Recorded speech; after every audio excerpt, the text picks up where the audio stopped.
You're watching the Truth Gossip tuli wanne omwana muwala Pia Pounds. How are you? I'm okay. Uli otya? Jendinyo. Ngofanana ng'abazungu ennaku zino. Munaye anti katonda wakwemikisa. That's what happened. Akagoye okubye katantantala. Tan tan talan.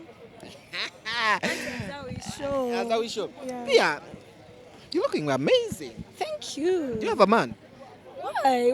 Oli omusajja? Omuwala yenna alabika obulungi alina sooka bbana musa. Mune amati gye bakoma guni n'amahips gaba gagejja po alingini kuyiwamu biki? Balina abasajja be basinga n'okulabika obubi.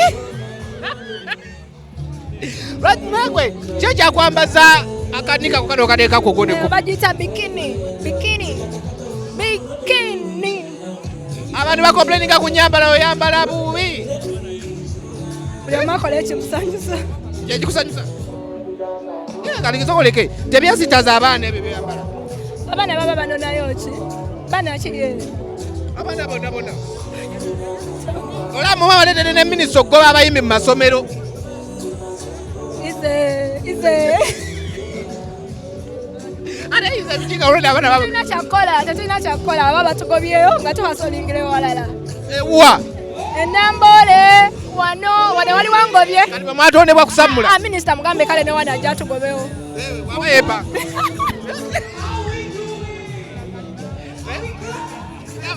Ogambi odeyarinze minisita ne wana ajja. Ne wana ajja. Atugambeko.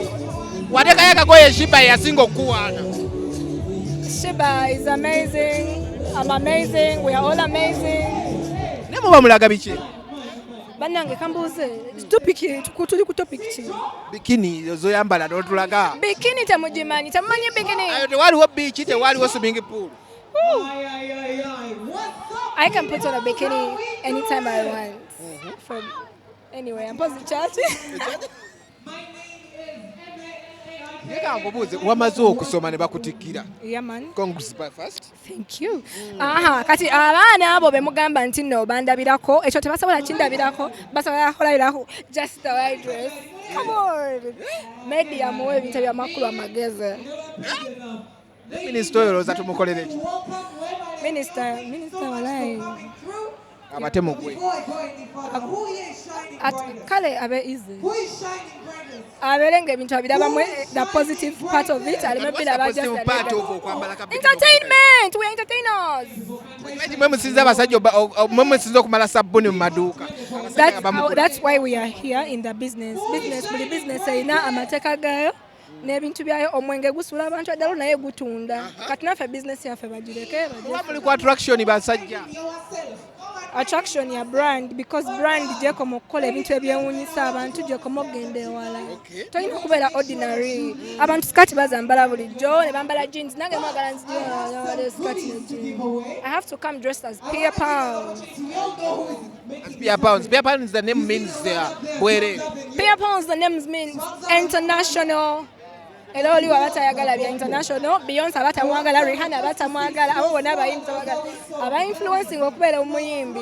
Kati ekitegeeza obeere waka, olabe TV n'amawulire. Ebinkwatako babijja waire. Mwana goya onsabulira.